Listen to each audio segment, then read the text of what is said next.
ازاي تلمعي الألمونيا بتاعتك وتبقى منورة كده وبتلمع وتبقى نظيفة. يعني بصوا، مفيش جمال اكتر من كده. هنلمع الألمونيا النهاردة بمكون حلو جدا وبطريقة سهلة وبسيطة كمان. المكون بصراحة ببلاش. لو اول مرة تشوفوا قناتي ياريت تعملوا سبسكرايب للقناة وكمان لايك وشير للفيديو. متنسوش تكتبولي رأيكم في كومنت. اول حاجه معايا الصينيه او الغطيان بتاعه الالومنيا او حلل او اي حاجه. طبعا انا غسلاها بس من البواقي بتاعه الاكل كده بسفنجه عاديه خالص. تمام. وهجيب سلك الومنيا عادي برضو اهو، هبله بشويه ميه وبعد كده هحط عليه صابون برضو. الصابون ده كنت عاملاه معاكم قبل كده في فيديو. وهجيب بقى المكون بتاعي وهو غريب شويه.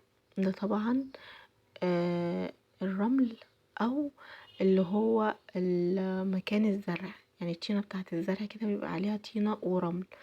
هنستخدمه بس طبعا هنستخدمه يكون ناشف زي ما انتوا شايفين كده.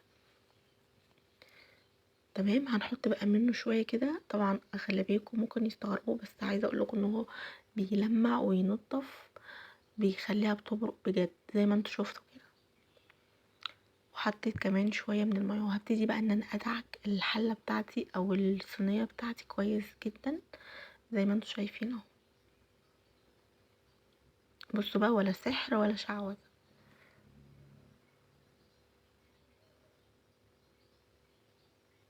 انا حطيت تحت منه غطا تاني عشان اي من الزوايد يعني تنزل تحت منه.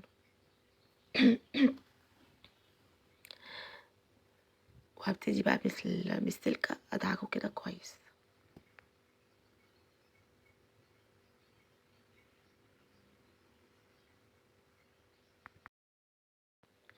بصوا بقى، شايفين بيلمع ازاي؟ يعني بصراحه ما شاء الله، يعني حاجه حلوه جدا، تجربة حلوة. وكمان بصراحة أول مرة أعملها. أنا عرفتها من، يعني كنت عارفاها من زمان أوي. كنت شايفة واحدة في الأرياف كده بيعملوها، كنت بستغرب جدا إن هي بتعمل ألمونيا بتدعكها بالرمل أو بالطينة بتاعة الزرع. لأ بجد كانت تجربة حلوة.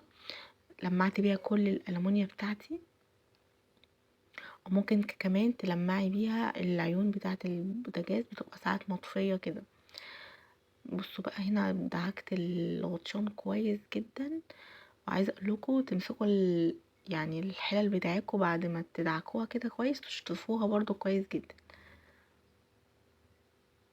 بصوا، ما كلفتناش حاجه خالص. يعني عندك زرع او عندك حاجه فيها رمل، او ممكن تجيبي شويه رمل كده من بره اللي هو من عند الموان. هدي شويه رمل كده تلمعي بيهم الالمونيا بتاعتك هتبقى حلوه جدا.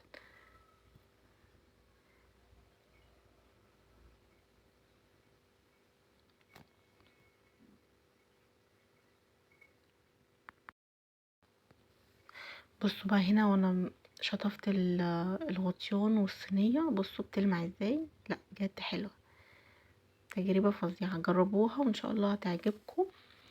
لو وصلتوا لغاية هنا بقى ما تنسونيش تنسوش اللايك وكمان رأيكم في كومنت.